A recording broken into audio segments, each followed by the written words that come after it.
जय श्री कृष्ण। आप सभी को कामिका एकादशी की बहुत बहुत शुभकामनाएं। एक बार फिर से स्वागत है आपका अपने YouTube चैनल में। आज के वीडियो में सुनिए कामिका एकादशी की व्रत कथा। अगर आपको शुभ मुहूर्त और एकादशी कब है इस बारे में जानना है तो वीडियो हमारे चैनल पर अपलोडेड है, जाकर देख लीजिए। कामिका एकादशी को श्री हरि का सबसे उत्तम व्रत माना गया है। इस एकादशी की कथा भगवान श्री कृष्ण ने धर्मराज युधिष्ठिर को सुनाई थी। इससे पहले राजा दिलीप को वशिष्ठ मुनि ने सुनाई थी, जिसे सुनकर उन्हें पापों से मुक्ति और अंत में मोक्ष की प्राप्ति हुई थी। धर्मराज युधिष्ठिर भगवान श्री कृष्ण से कहने लगे कि हे भगवान, मैं आपको कोटि कोटि प्रणाम करता हूँ। मैंने आपके मुख से आषाढ़ मास के शुक्ल पक्ष की देवसैनी एकादशी का महात्म्य सुना। हे मधुसूदन, अब कृपया कर मुझे श्रावण मास के कृष्ण पक्ष में आने वाली एकादशी के बारे में भी बताइए। धर्मराज की यह बात सुनकर भगवान श्री विष्णु कहने लगे, हे धर्मराज, जो प्रश्न तुमने अभी अभी किया है यही प्रश्न लेकर देवर्षि नारद ब्रह्मा जी के पास गए थे। उस समय उन दोनों के बीच जो वार्तालाप हुआ उसी को मैं तुम्हें सुनाता हूँ, ध्यान पूर्वक सुनो। ऐसा कहकर मधुसूदन ने कथा कहना आरंभ कर दिया।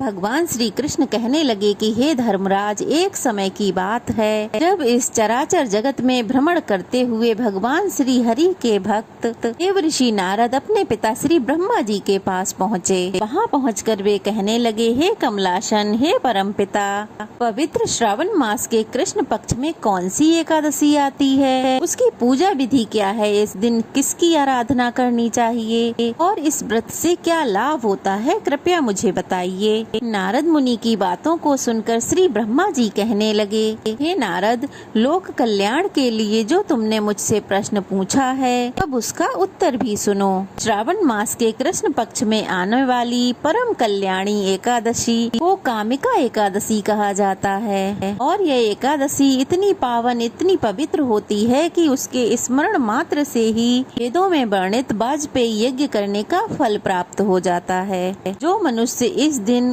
शंख, चक्र, गदा और पद्म धारण किए हुए भगवान श्री हरि की पूजा करता है उसे हर प्रकार के पुण्य फल की प्राप्ति होती है। दिन श्री हरि का पूजन करने से जो लाभ प्राप्त होता है वही लाभ उसे गंगा, नैमिषारण्य और पुष्कर क्षेत्र में भी प्राप्त नहीं हो पाता। जब सिंह राशि बृहस्पति के संयोग में सोमवार के दिन आने वाली पूर्णिमा के शुभ अवसर पर गोदावरी नदी में स्नान करने से जिस पुण्य फल की प्राप्ति होती है वही पुण्य फल कामिका एकादशी के दिन भगवान विष्णु की पूजा करने से प्राप्त हो जाता है। इतना ही नहीं, हिमालय में केदारनाथ का दर्शन करने से, सूर्य ग्रहण के समय कुरुक्षेत्र में स्नान करके दान करने से, समुद्रों और जंगलों सहित सभी पृथ्वी का दान देने से और गंडकी नदी में स्नान करने से जिस पुण्य की प्राप्ति होती है यह सारा पुण्य फल इस कामिका एकादशी की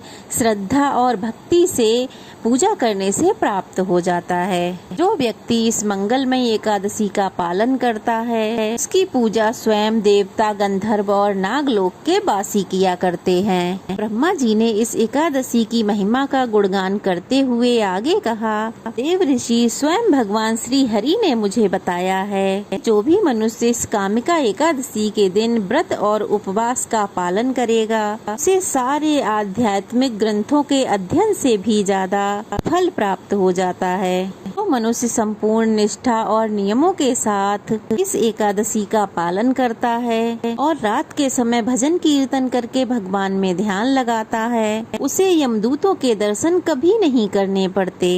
इस एकादशी का एक विशेष महत्व और भी है। जो भी इस दिन कृष्ण प्रिया तुलसी मंजरी के 9 अंकुर भगवान श्री हरि के चरणों में अर्पित करता है, तुलसी दल अर्पित करता है, उसके अगले पिछले सभी जन्मों के सारे पाप समूल्य नष्ट हो जाते हैं। और इस दिन तुलसी जी का दर्शन करने से और दीपक जलाने से सभी रोगों से और भय से मुक्ति मिलती है। तुलसी जी भगवान श्री हरि को इतनी प्रिय हैं कि वे बिना तुलसी दल के कोई भी भोग स्वीकार नहीं करते। कामिका एकादशी के दिन नित्य कर्मों से निवृत्त होकर हाथ में जल या पुष्प लेकर व्रत का संकल्प लिया जाता है। फिर भगवान श्री हरि को प्रणाम करके उनके आगे दीपक जलाकर उनकी परिक्रमा की जाती है। साथ ही अपनी सभी गलतियों के लिए, अपने सभी अपराधों के लिए क्षमा याचना की जाती है। इस दिन सुबह और शाम घी या तेल या तिल के तेल का दीपक जो जलाता है, उसके पुण्य की गणना तो स्वयं चित्रगुप्त भी नहीं कर पाते। इस प्रकार भगवान श्री कृष्ण ने युधिष्ठिर जी को ब्रह्मा जी द्वारा देव ऋषि को बताई गई कामिका एकादशी की महिमा का वर्णन किया और अंत में कहा कि ब्राह्मण हत्या, भ्रूण हत्या, स्त्री हत्या से जो पाप उत्पन्न होते हैं, उनका नाश भी कामिका एकादशी व्रत का नियम और श्रद्धा पूर्वक पालन करने से ही हो जाता है। अब सुनिए कामिका एकादशी की व्रत कथा। कामिका एकादशी की कथा के अनुसार किसी गांव में एक पहलवान रहा करता था। उस गांव में ब्राह्मण भी रहा करते थे। पहलवान का स्वभाव बड़ा क्रोधी था। वह बात बात पर क्रोधित हो जाया करता और किसी से भी झगड़ा कर लिया करता। एक दिन की बात है, उसी गांव में एक ब्राह्मण से उसकी बहस हो गई। बहस इतनी बढ़ गई कि हाथापाई होने लगी और इसी हाथापाई के बीच पहलवान के हाथों ब्राह्मण की हत्या हो गई। अपने हाथों से उस मारे गए ब्राह्मण की क्रिया उस पहलवान ने करनी चाहिए, लेकिन पंडितों ने उसे क्रियाक्रम में सम्मिलित होने से मना कर दिया। ब्राह्मणों ने कहा, तुम पर ब्रह्म हत्या का दोष है, पहले प्रायश्चित करके इस पाप से मुक्त हो जाओ, तब हम तुम्हारे घर पर भोजन करेंगे। तब वह पहलवान पूछने लगा, महाराज इस पाप से मुक्त होने के क्या उपाय हैं? तब ब्राह्मणों ने बताया कि श्रावण मास के कृष्ण पक्ष की एकादशी को भक्ति भाव से भगवान श्री हरि का व्रत और पूजन कर, ब्राह्मणों को भोजन कराकर, दक्षिणा देकर, उनसे आशीर्वाद प्राप्त करने के बाद ही तुम्हें इस पाप से मुक्ति मिल पाएगी। तब पंडितों की बताई गए विधि अनुसार व्रत करने वाली रात में भगवान श्री हरि ने उस पहलवान को दर्शन देकर कहा, मैंने तुम्हारा व्रत स्वीकार किया है, अब तुम्हें ब्रह्म हत्या के पाप से मुक्ति मिल गई है।